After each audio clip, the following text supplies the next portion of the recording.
سلام بکن لجمالی ئەو ئەنوەرە سەڵاوات بن لەسەر گیانی ئەو ڕابەرە با ببەخشین هەرچی گوڵا و عەمبەرە ئەمڕۆ ڕۆژی عاشقانی پێغەمبەرە. پێشێکی بە خێراتنتانەکەم بۆ ئیفتتاحکردنی مزگەوتی زێوێ. ئێمە وەکو کاسبکار و بازرگانی شاری سلێمانی سەرمایەداران پێمان خۆشە هەچ کەس ئیمکانی هەبێ لە هەر شوێنێک پرۆژەیەکی خێرخوازی هەبێ بەشدار بین دیایە. منش وەکو خۆم ئەلحەمدولیلا ئەمە یەکەمین مزگەوت نییە و دووهەمین مزگەوتیش نابێ ئیشەڵڵا. ئەمە بۆ چوارهەمین مزگەوتە چێ بە ئومێدی خوای گەورە ئیشەڵڵا خەریکین و ئەم منتیقەیە وەکو جەنابی مامۆستا فەرمی مزگەوتی لێ نییە و لەسەر ئەم جادەیە بۆ خێرخوازی و بۆ هەرکێکی ئەم منتیقەیە کە سەیرانگایەکی گەورەی لێیە و دوای ئەوە پێویستی بە مزگەوتە. ئێمەش هەستاین بەکردنەوەی ئەم مزگەوتە بە ئومێدی خوای گەورە و ئیشەڵڵا بێ بەمای خێر و خۆشی بۆ ئەم منتیقەیە و خوای گەورە لە هەموو لایەکمانی وەرگیرێ و داواکاریشم هەموو کاسبکاران دەوڵەمانانی ئازیز و خۆشەویست هەمان ڕێچکە بگرنە بەر و ئەوەی کە ئیمکانی هەبوو بە گوێرەی توانا بتوانێت لە هەر شوێنێک شوێن ئاوەدانیەکە بوو پرۆژێکی تیا دروستکە ئیشەڵڵا. ئیمڕۆ ئێمە کۆبووینەتەوە لێرە بۆ کردنەوەی یەکێک لە مزگەوتەکان و لە ماڵەکانی خوای پەروەردگار.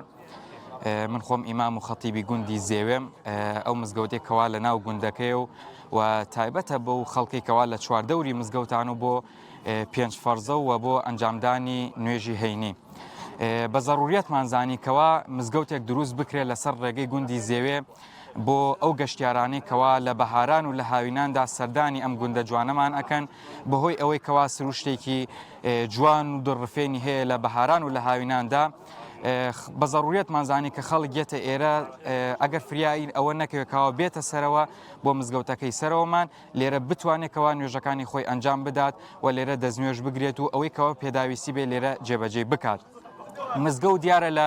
کۆنەوە لە پێشینان وە لە ئێستەشەوە جێگە و مەکانی سڵح و ئاشتەوایی بۆ جێگە و مەکانی ئەوە بۆکەوە ژن و ژنخوازی تیاکراوەوە جێگە و مەکانی ئەوە بۆکەوە مەحکەمەیەک بووە بۆ خۆی و جێگە و مەکانی پەروەردەکردنی مامۆسایانی ئاینی بووە کە لە گوندی زێوەیە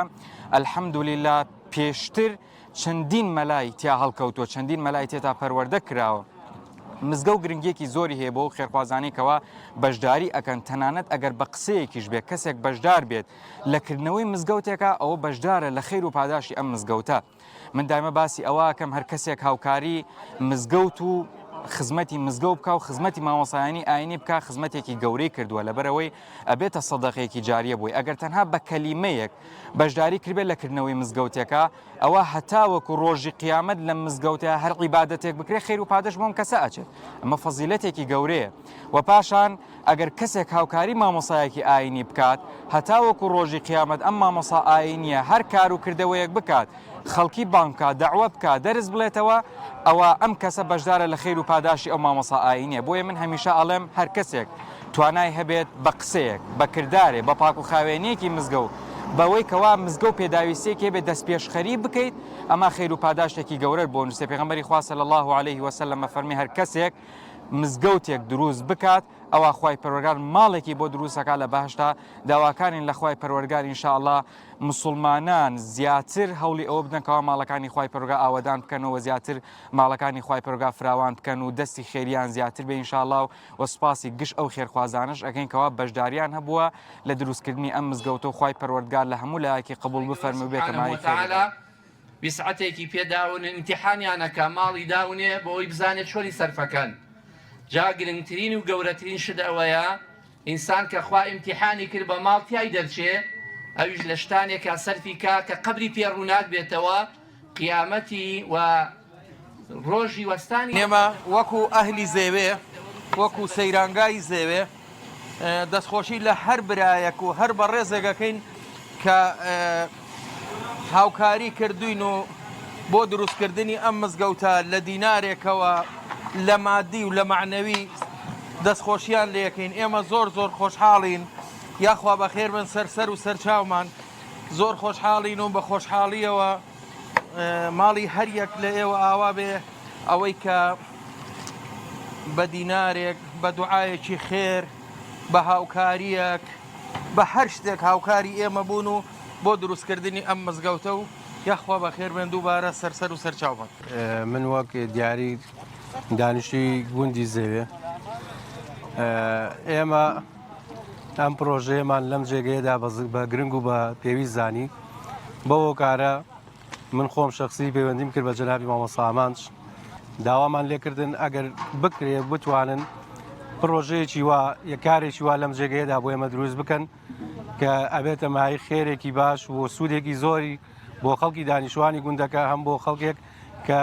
غەیری دانیشتوانی گوندی ئێمەشن چونکە گوندی ئێمە بەڕاستی گوندێکی گەشتیاریە و خەڵکێکی زۆر لە دەرەوەی ئەم ناوچەی خۆمانەوە ڕوویتی ئەەکەن بە مەبەستی گەشت و سەیران و بەبەستی گروپاتی شاخەوانی هیچ شتێکی وا نەبوو لێرەدا کە بتوانن کە پێویستیەکانی خۆیان عیبادەتی خۆیان لەم جێگەیەدا بە ئەنجام بگێنن لەو ڕۆ ئێمە داوامان کرد وە سپاس بۆ خوا و بۆ هەموو خێرخوازان کە هاوکار بوون لە بانجامگەیان نییە پرۆژەیەدا لێرەدا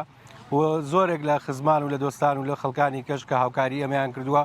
بە هەر نیسبە بە هەر جۆرێک بێ ئێمە سپاسیانەکەین دەستی ماندوو نەبوونیانە گوشین و داوای ئەجوو پاداشتی لای خوای گەورەیان بۆ ئەەکەین خوای گەورە بۆیان کاتە جەزای قیامەت و خێر و پاداشتی نەبراوەیان سیرەت و ژیانی پێغەمبەری خوا بکەین صلی الله علیه وسلم مزگەوتەکەی پێغەمبەری خوا دەوری هەموو ئەو وەزارەتانەی بینیوە لە مزگەوتا پێغەمبەری خوا صلی الله علیه وسلم خۆتەی جەنگی کێشاوە وەکو وەزارەتی دیفاع جەنگاوەری حازر کردووە پلانی جەنگی کێشاوە قیادە و سەرکردایەتی جەنگی دیاری کردووە پێغەمبەری خوا صلی الله علیه وسلم هەر لە مزگەوتا پێغەمبەری خوا صلی الله علیه وسلم جەمعی ئەمواڵی دەوڵەت و سەروەتی دەوڵەت و زەکات و ئەو جیبایی کە هاتووە لە هەموو وڵاتە لە مزگەوتا کۆکراوەتەوە